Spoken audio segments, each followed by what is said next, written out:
depósito sedimentar porque as ondas vêm e vão, vêm e vão. E nesse movimento, elas depositam sedimentos e retiram, depositam e retiram, depositam e retiram. Praia, depósito sedimentar. O que você sabe sobre praia? A gente consultou um material da Fundação CCIERJ, organizado pelo professor Jorge Soares Marques e outros autores, do ano de 2016, mas ainda muito atual, voltado para a área de geomorfologia costeira. E sobre a ocupação das áreas costeiras, diz o seguinte: a ocupação das áreas costeiras para o lazer e o turismo se tornou mais frequente a partir do início do século XX. No Brasil, o litoral do Nordeste brasileiro e municípios ganharam destaque, principalmente o estado do Rio de Janeiro e municípios da região das Baixadas Litorâneas, como, por exemplo, Cabo Frio. Começou a se destacar nesse tipo de ocupação. Sendo assim, as praias foram ocupadas mais por classes sociais mais abastadas, enquanto que o turismo não existia na vida das classes mais populares, mas o lazer era praticado de outras formas em áreas mais periféricas, mais distantes. Só que um surto na valorização imobiliária das áreas costeiras contribuiu para abrir esse leque da prática do lazer e do turismo para uma classe média. E ainda assim, contribuiu para desenhar a segregação socioespacial em que nós vivemos até hoje. Essas áreas são muito mais valorizadas e elas concentram moradia, melhores condições de vida, melhores bens e serviços, uma oferta melhor de bens e serviços e de meios de transporte do que, se a gente for comparar, pensando a nível de Rio de Janeiro, cidade do Rio de Janeiro, com outras partes da cidade. Mas, afinal de contas, né, olhando para a praia e levantando esse histórico, né, da sua ocupação, da sua apropriação em termos de classes sociais, quais são os reais impactos ambientais dessa valorização imobiliária, desse adensamento populacional num ambiente costeiro, numa área costeira? E como funcionam esses ambientes, né, que parecem ser tão dinâmicos, né? Você já parou para pensar que uma praia ela não está parada, ela está em movimento, em constante movimento. Será que ela é capaz de transformar o espaço em que vivemos? O que isso pode implicar para as próximas gerações? Então, é com essa introdução que a gente começa a nossa aula de Litoral Brasileiro, Praias. Com esse autor que está aparecendo bem aí na tela para vocês, que eu não sei pronunciar o nome, se a gente for definir praia, a praia é como um depósito de sedimentos, um depósito sedimentar, como eu falei no início. Em geral, esse sedimento é arenoso, acumulado pela ação de ondas. E a praia está em constante movimento e vai se ajustando às condições de ondas e marés. Então, como a gente pode ver aqui nessa figura aqui que está ilustrando muitíssimo bem toda essa movimentação, essa dinâmica das praias, a gente vê aqui dois grupos, né? Entrada e saída. Entrada de sedimentos e saída de sedimentos. Como entram os sedimentos na praia? Um exemplo, sedimentos fornecidos pelos rios. Aí tem o R+ aqui, mostrando para vocês como a praia pode receber esses grãos, esses sedimentos. Sedimentos resultantes da erosão de falésias. A gente tem esse C+ aí, olha só, a erosão de falésias próximas que vai fazer com que a praia ganhe sedimentos. Distribuição de sedimentos por correntes litorâneas, esse V+ aqui, mostrando para vocês aí como mais uma forma da praia, uma das muitas, né, que a praia, e existem outros tipos de praia, como ela pode ganhar sedimentos. Agora, como ela perde sedimentos? Retirada de sedimentos pelos ventos, perda de sedimentos em deslizamentos e em cânions submarinos, retirada de sedimentos por correntes litorâneas. Então, é um ir e vir constante, né? Ela ganha, ela perde. Ela recebe, ela perde. Então, é um ambiente completamente dinâmico e o litoral, ele está sempre em movimento. Lembra aquela pergunta que eu falei para vocês? Como esses sedimentos, como esses ambientes tão dinâmicos funcionam e como eles transformam o espaço em que vivemos? Muito simples. a ação das ondas, o sedimento para a formação de depósitos, o espaço de acomodação para esses sedimentos, é exatamente a dinâmica desse ir e vir, de receber e de perder sedimentos, que a gente tem a transformação do espaço em ambientes costeiros. Onde exatamente a gente pode encontrar as praias? Quais os tipos de vegetação que a gente costuma localizar nesses ambientes costeiros e quais os tipos de praias? Bom, em primeiro lugar, as praias elas são encontradas geralmente nas bordas das restingas internas e externas. E essa primeira imagem aí que a gente está mostrando é a restinga, parte da restinga da área de proteção da Lagoa de Marapendi, tá? Que fica na Barra. Então, a restinga é o início da praia. A praia está começando aí a partir dessa restinga.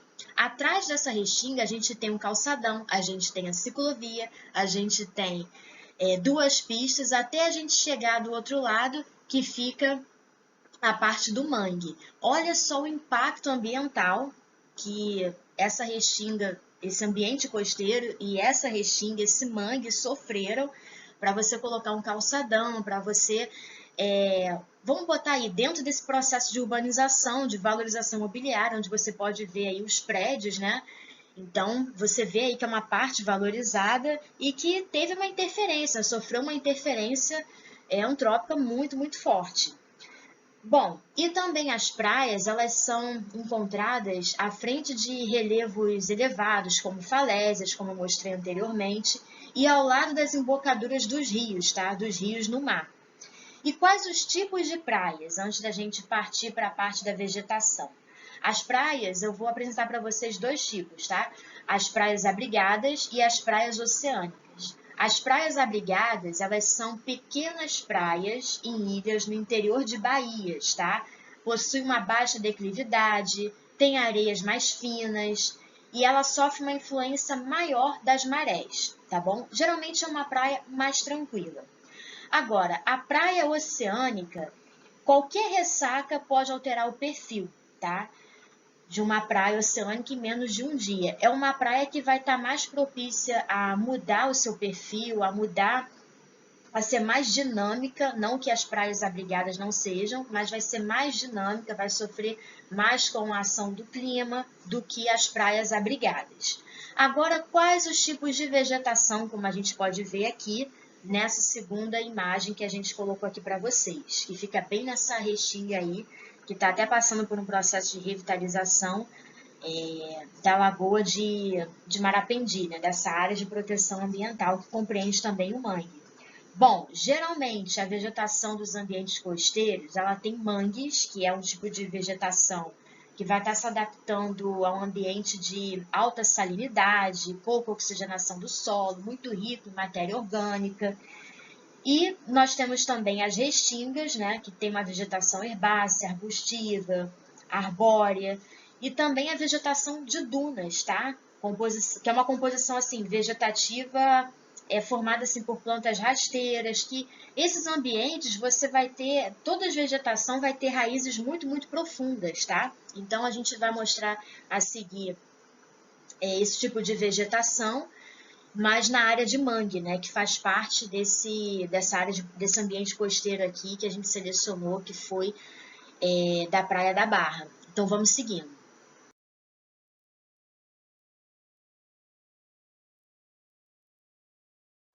A área da geomorfologia costeira é muito ampla, principalmente quando a gente está falando de praia.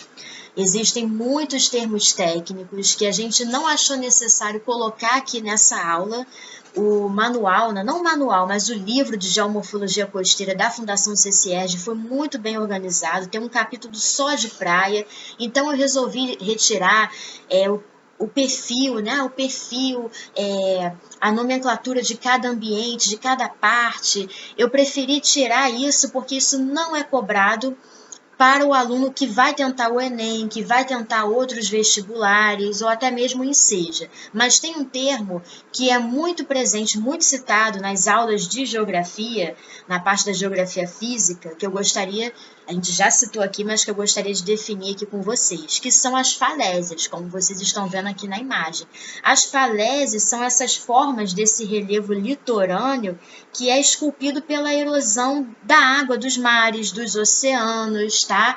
Da ação do clima, do vento. Então, é exatamente esses paredões rochosos aí, que é um dos locais onde a gente pode dizer, onde as praias começam, onde a gente pode encontrar esse ambiente costeiro, tá bom? Então, formações bem estáveis, bem frágeis, tá?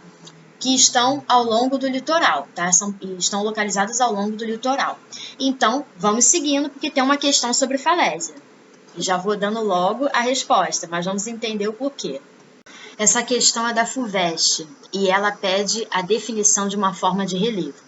Ela começa descrevendo assim: o litoral do Brasil, da ação de solapamento realizada pelas ondas do mar na costa brasileira, resulta uma forma de relevo escarpado. De cara, já digo para vocês que ela está falando das falésias, tá? Que se apresenta geralmente mais vertical nas formações sedimentares que nas cristalinas. Bom, o que são os tômbolos, né? Os tômbolos são istmos, tá?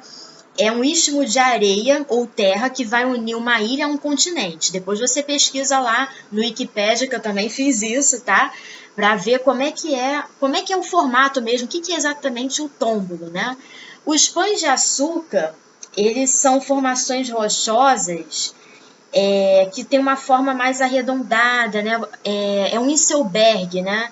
É a ilha montanha, né? Se a gente traduzir isso literalmente, do inglês para o português. Então, não poderia ser. As falésias, sim, que a gente acabou de definir, né? São formações rochosas que vão estar ali da ação de solapamento realizada pelas ondas do mar na costa brasileira. Vão estar ali direto sofrendo erosão do clima, sofrendo erosão do vento, da água do mar. Então, essa é a resposta correta. Não poderia ser os cânions, por quê? Porque são formações rochosas que têm vales muito, muito profundos e tem relação direta com os rios. Você não vai ver praia, você vai ver rios, tá? E essa última, os Fordes, perdão, não sei se pronuncia assim, mas eu não consegui encontrar a definição dessa forma de relevo. Vou ficar devendo essa para vocês, tá bom?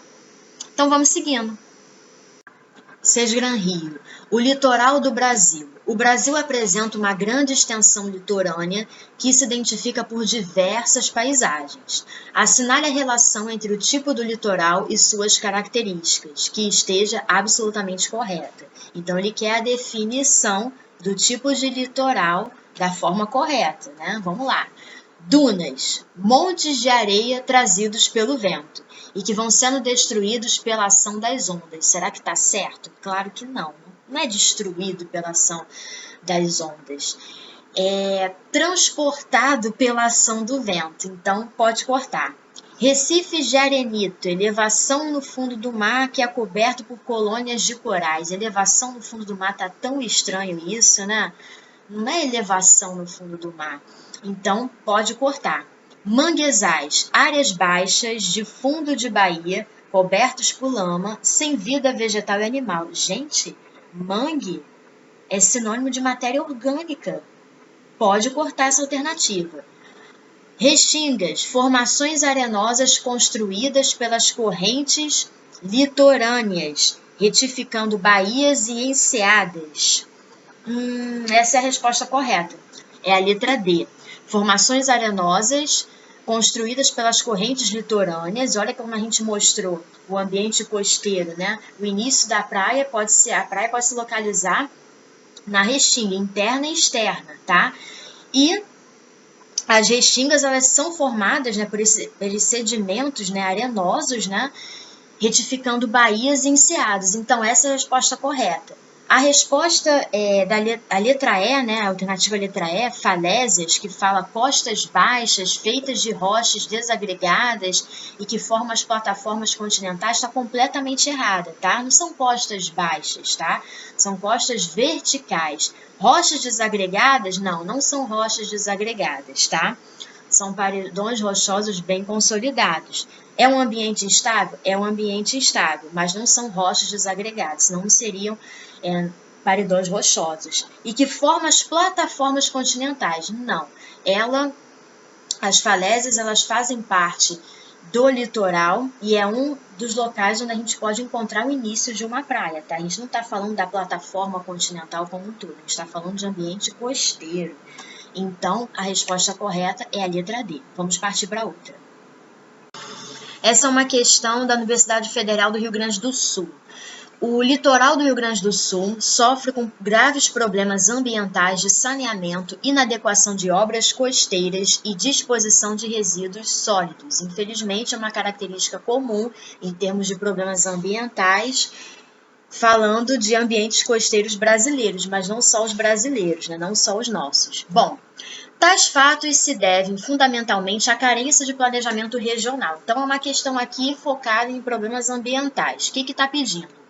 Como fatores agravantes do desequilíbrio neste ambiente, podemos considerar ocorrência de ressacas com alto poder de erosão, fenômeno agravado pela presença de obras e retirada de material das praias. Olha, faz todo sentido, tá? Quando a gente constrói um calçadão, quando a gente constrói uma ciclovia, lembra que eu falei, quando eu estava me referindo a restinga da área de proteção ambiental da Lagoa de Marapendi, na Barra? Então, a gente está interferindo ali na dinâmica, né, do depósito sedimentar, das praias, né, que são ambientes que não vão ficar parados. Então, qualquer interferência você vai mudar ali a dinâmica de entrada e saída de sedimentos. Bom, então, já digo para vocês que a resposta correta pode ser a 1, tá? 2. Elevada porosidade do terreno, aliada às baixas altitudes que facilitam a contaminação do lençol freático e do manancial de águas das lagoas e lagunas do litoral. Olha, nada a ver, tá? Elevada porosidade do terreno e baixas altitudes, que aí vai facilitar a contaminação. Então, por esse terreno ser muito arenoso e por ser baixo, declividade baixa, então o lençol freático ele vai ser mais fácil de ser contaminado. Mas o que contamina o lençol freático? É isso mesmo? É o formato, o perfil, é o formato do relevo? É o tipo de sedimento? Não, corta 2, não tem nada a ver, tá? 3. Grande variação sazonal de população no litoral, aliada à falta de infraestrutura que contribui para a contaminação das praias e setores lagunares. Gente, despejo direto, um exemplo aqui no Rio que eu conheço, mais próximo, de água de esgoto na Lagoa de Marapendi, de água de esgoto na Baía de Guanabara, água de esgoto, né, dos prédios diretamente nas praias da zona sul da cidade do Rio, e outros municípios também, e no Rio Grande do Sul, em termos de problemas ambientais em ambientes costeiros, gente, isso não seria diferente. Então, a resposta correta de cara é a letra C. A 1 e a 3 estão corretas. Vamos partir para a próxima. O tema de ambientes costeiros é um tema que cai muito no vestibular do Enem, também nas provas de concurso para professor de geografia e para quem quer fazer geografia na UERJ e vai prestar a prova específica, né? A prova dissertativa da segunda fase, que eles gostam muito de colocar temas vinculados à geografia física, não apenas à geografia humana e nem apenas à geografia do estado do Rio de Janeiro. Então fiquem ligados, porque também é um tema que cai no formato de problemas ambientais do vestibular da FUVEST, da Universidade Federal do Rio Grande do Sul. Então, não deixem de ficar atentos, eles adoram esses termos técnicos das formas de relevo, como os problemas ambientais nesses ambientes são gerados, e também não se esqueçam, por favor, que é um tema que agora está muito em alta, porque nós, infelizmente, estamos vivenciando aí a tragédia que aconteceu no litoral de São Paulo. Então, fiquem atentos, fiquem por dentro, leiam bastante e até a próxima aula Espero que vocês tenham um bom início aí de ano e contem comigo. Tchau, tchau!